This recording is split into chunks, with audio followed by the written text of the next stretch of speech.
Fala galera, sejam bem-vindos ao episódio 50 dessa quarta temporada do podcast Spoilers da Vida. Se você ainda não nos acompanha, fica aqui o pedido para você assinar o nosso podcast e ter toda semana um conteúdo novo sobre inovação, inteligência emocional, liderança e muito mais. E se preferir, você também pode acompanhar a gente nas outras redes sociais, os links vão estar aqui na descrição. Imagina você em casa, sentado em frente ao computador, numa sexta-feira de uma semana super conturbada, onde você teve altos e baixos e o trabalho foi bem estressante. Já estamos ali no finalzinho do dia e você está contando os minutos para sair da frente do computador. E, de repente, sobe um pop-up, uma mensagem que te dá até um frio na barriga. Você vê que é o seu chefe, mas você opta por mudar o seu status para ocupado e ler a mensagem pela prévia. Um singelo, você ainda está aí? Quem nunca, né? E esse é apenas um exemplo de como o comportamento que o mundo digital trouxe pra gente pode ter a capacidade de fugir dos problemas, de evitar as pessoas de simplesmente desaparecer quando você entende que é necessário. Mas será que isso é bom ou ruim? E é exatamente sobre essa situação e seus impactos na vida pessoal e profissional que a gente vai falar no episódio de hoje. E a gente pode evitar falar com as pessoas, a gente pode fingir que elas não estão ali, muito diferente de quando a gente está no presencial. No mundo digital, hoje, é fácil se esconder atrás de uma tela e evitar essas interações sociais. E esse comportamento de fuga é um fenômeno que vem crescendo e que pode ser motivado por uma variedade de razões, incluindo ansiedade social, medo de rejeição ou simplesmente o desejo de evitar ali algum conflito. No entanto, existem outras razões psicológicas que podem contribuir para esse comportamento. Por exemplo, a baixa de autoestima, ela pode levar as pessoas a evitar essas interações sociais por medo de serem julgadas ou criticadas. Além disso, o mundo digital ele oferece um nível de anonimato que pode ser muito atraente para aqueles que estão buscando evitar responsabilidade pelas suas ações. Isso pode levar a um comportamento de fuga, onde essas pessoas evitam enfrentar as consequências do que elas fazem das suas ações e se escondem por trás de uma tela. A ansiedade social é uma das principais razões pelas quais as pessoas optam por se esconder. As características dessa ansiedade são o medo ou o nervosismo em situações sociais comuns.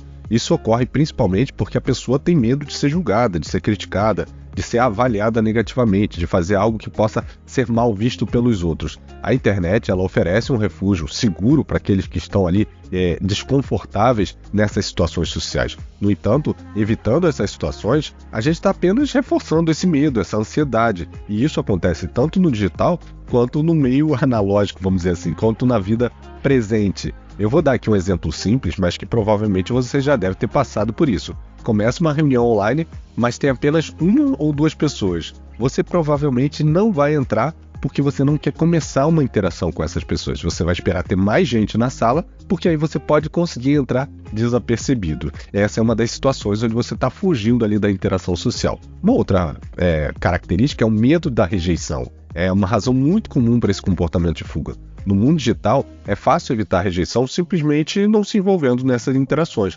Mas ao fazer isso, a gente está perdendo também a oportunidade de formar conexões que sejam mais significativas e mais profundas e também de aprender a lidar com a rejeição de uma maneira saudável, né?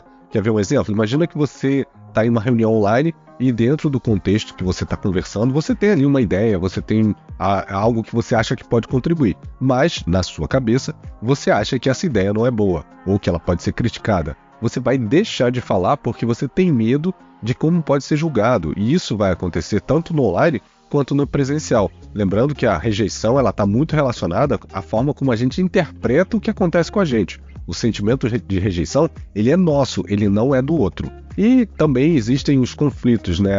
Alguns de nós também podem optar por se esconder desse mundo presencial, né, no mundo digital, para evitar os conflitos. É muito mais fácil você evitar no digital uma pessoa que tem alguma questão que você sabe que quando for conversar vai gerar ali uma discordância, como por exemplo política, futebol, religião ou até um ponto de vista, do que no meio presencial. Quando você está ali cara a cara, esse cenário de lidar com conflito ele é necessário. Você não pode simplesmente fingir que não está ouvindo ou fingir que você não está ali. No entanto, ao fazer isso, a gente está perdendo a oportunidade de aprender a resolver conflitos de uma maneira saudável e produtiva e uma habilidade que é super importante nos dias de hoje. E quais são os impactos que isso gera na nossa vida pessoal, né? O primeiro deles é o isolamento social, uma das consequências mais graves desse comportamento de fuga. Quando a gente se esconde nesse mundo digital, a gente pode se sentir seguro e confortável, mas isso também faz com que a gente se isole dos nossos amigos, dos nossos familiares, e aí isso aconteceu muito durante o período de eleições, principalmente por questões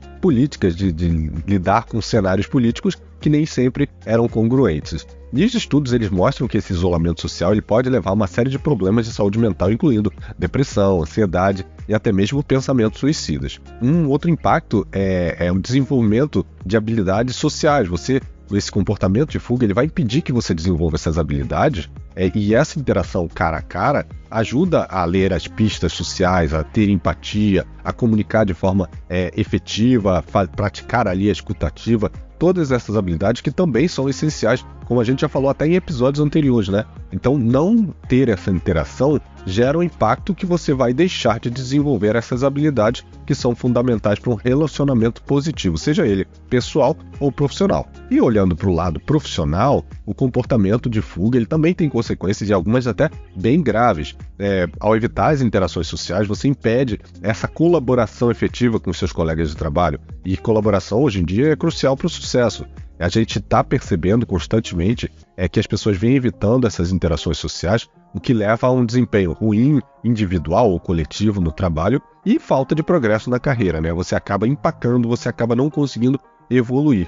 E um comportamento de fuga ele também traz aí um bloqueio, vamos dizer assim, para muitas oportunidades de carreira que vêm através do networking, da formação de conexões com outras pessoas que são aí do seu campo, da sua área. Se você está constantemente evitando essas interações sociais, você pode estar perdendo essas oportunidades de interagir com essas pessoas e de construir bons relacionamentos que vão ajudar no seu crescimento da carreira. E o que você pode fazer para trabalhar, ou como você pode trabalhar essa mentalidade? Para que você possa evitar esses comportamentos, existem algumas práticas para cada um desses cenários que vai te ajudar a desenvolver melhor e lidar melhor com essas situações. Então, por exemplo, na ansiedade social, identifique seus gatilhos, entenda quais são as situações ou quais são as pessoas que desencadeiam a sua ansiedade social. Isso pode ajudar a desenvolver as estratégias para lidar com essas situações. Pratique a exposição gradual, comece com situações que causem menos ansiedade, vá gradualmente trabalhando até situações que sejam mais desafiadoras.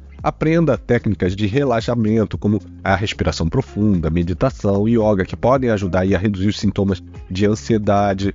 Já no medo da rejeição, reestruture seus pensamentos negativos, tente identificar e desafiar esses pensamentos para que você possa ter uma visão mais clara sobre o que você vem fazendo para que você se sinta rejeitado. Desenvolva também a sua autoestima, trabalhe em valorizar a si mesmo e as suas habilidades, independente da opinião dos outros. Pratique a autocompaixão, ou seja gentil consigo mesmo. Mesmo quando você estiver enfrentando a rejeição, lembre-se que todos nós enfrentamos a rejeição em algum momento. Em relação a evitar conflitos, aprenda habilidades de resolução de conflito. Isso vai poder incluir coisas como aprender a se expressar seus sentimentos de maneira clara e mais assertiva, não agressiva, negociar soluções com o compromisso dos dois lados, entender que o conflito é algo normal, que faz parte do relacionamento. Vão haver desacordos em alguns momentos, mas o conflito não é necessariamente algo ruim. Ele pode levar a soluções e uma compreensão mútua. E procure ajuda se for necessário. Se você achar que constantemente está evitando conflitos e que isso está trazendo um impacto para a sua qualidade de vida, você pode procurar um profissional, um terapeuta que vai te ajudar a entender essas situações e trabalhar cada uma delas. Em relação ao isolamento social, faça um esforço consciente para se conectar com os outros. Isso pode ser tão simples quanto enviar uma mensagem para um amigo ou participar de um evento social. Encontre também atividades que você gosta, junte-se em clubes ou grupos que se concentram nos seus interesses, para que você tenha uma maneira de conhecer outras pessoas, pessoas novas. Procure também ajuda profissional se isso for necessário. E por fim, desenvolva habilidades sociais, ou seja, pratique a escutativa, significa estar totalmente presente ali, evitar distrações, ouvir e estar pela pessoa, aprender a expressar seus sentimentos de forma saudável, por exemplo, dizer às pessoas como você se sente em vez de guardar o ressentimento, e desenvolver a habilidade de empatia, que é se colocar no lugar do outro e entender sobre o ponto de vista do outro. E é normal se sentir desconfortável, ansioso em situações sociais de vez em quando. Mas não é normal que essa ansiedade esteja impedindo você de viver sua vida, seja no lado pessoal ou profissional. Pode ser útil realmente buscar um profissional se você estiver tendo esse tipo de impacto ou aplicar essas pequenas ações que a gente conversou aqui.